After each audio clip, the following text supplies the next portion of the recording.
Jungle.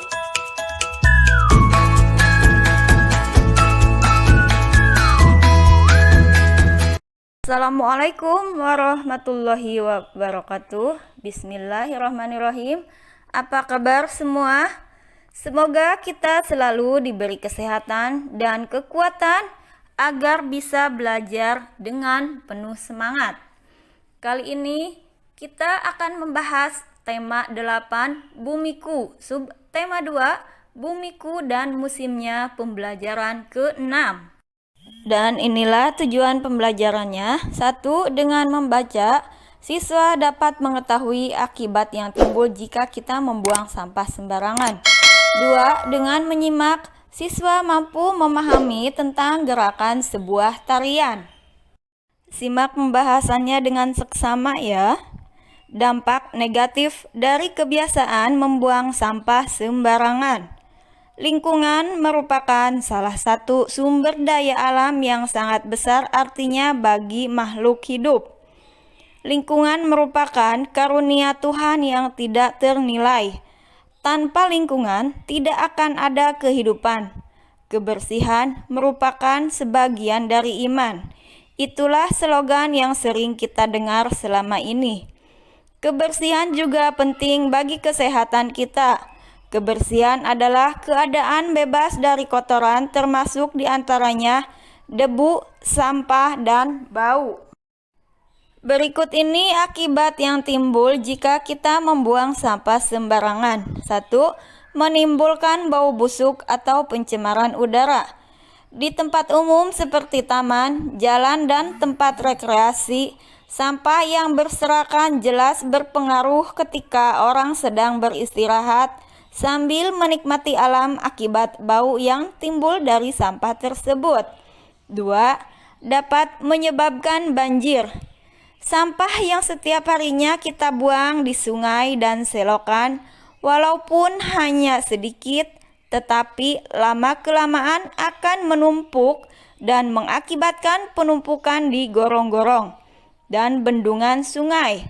Pada gilirannya, penumpukan yang terjadi akan mengakibatkan penghambatan aliran sungai dan mengakibatkan air sungai meluap. Alhasil, terjadilah banjir. 3. Menimbulkan penyakit. Sampah yang menumpuk tanpa ada tindakan selanjutnya akan mengalami pembusukan dan menjadi sarang nyamuk untuk bertelur, sehingga yang dirugikan masyarakat itu sendiri. Macam-macam penyakit yang ditimbulkan yaitu demam berdarah, gangguan pernapasan, dan gatal-gatal, dan lain-lain. 4. Mencemari air, sungai, dan laut. Sampah yang dibuang di sungai selain mengakibatkan banjir, juga mengakibatkan pencemaran air, baik dari warna, bau, dan rasa air tersebut. Adapun sampah yang dibuang ke laut dampaknya sangat besar dan merugikan lagi masyarakat. Antara lain mencemari air laut, mengganggu ekosistem laut, mengganggu pelayaran. Ya anak-anak, silakan disiapkan buku tugasnya.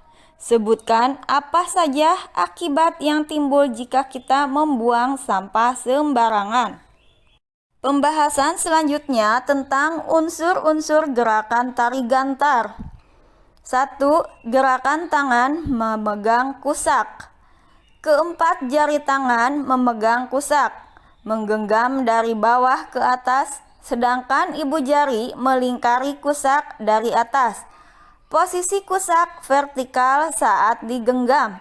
Pada saat menggerakkan tangan yang memegang kusak, sudut siku 25 derajat dan ke bawah hingga sudut 45 derajat dengan menggoncang-goncang bambu atau kusak. Tangan pergelangan yang aktif bergerak. Kedua, gerakan tangan memegang senak atau tongkat. Dasar gerakan memegang senak dan cara menggenggamnya. Keempat jari tangan memegang senak, menggenggam dari sisi luar, ibu jari menutup dari atas ujung senak. Senak posisi lurus ke bawah pada saat diangkat.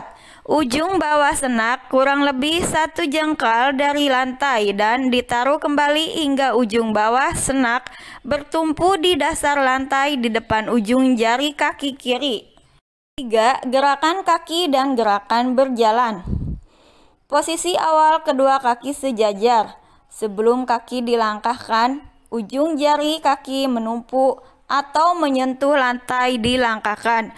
Gerakan ini dilakukan bergantian dengan kaki melangkah kanan kiri dalam hitungan 1 sampai 4 atau sesuai yang dikehendaki pelatih tari.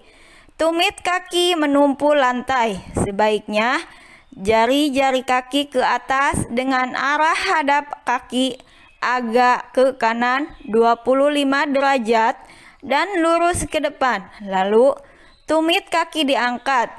Ujung jari-jari kaki menumpu lantai.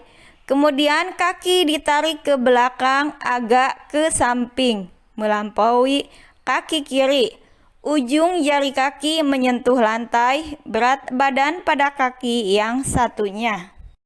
Yang terakhir, gerakan posisi badan. Pada dasarnya, gerakan dan posisi badan pada saat melakukan gerak tari gantar dalam posisi biasa. Begitu juga pada gerak tari lainnya dari pedalaman Kalimantan Timur. Kalaupun ada tekanan pada posisi badan, tekanan itu tidak terlalu ditonjolkan seperti pada waktu badan merendah. Pantat tidak ditonjolkan ke belakang seperti pada ciri khas tari Bali dan tidak membusungkan dada ke depan dan belakang hingga badan merendah untuk mengimbangi. Jangan ditutup dulu buku tugasnya, masih ada pertanyaan yang harus kalian isi. Sebutkan unsur-unsur dari gerakan tari gantar. Ya, itulah video pembelajarannya. Terima kasih, semoga bermanfaat dan sukses selalu. Wassalamualaikum warahmatullahi wabarakatuh.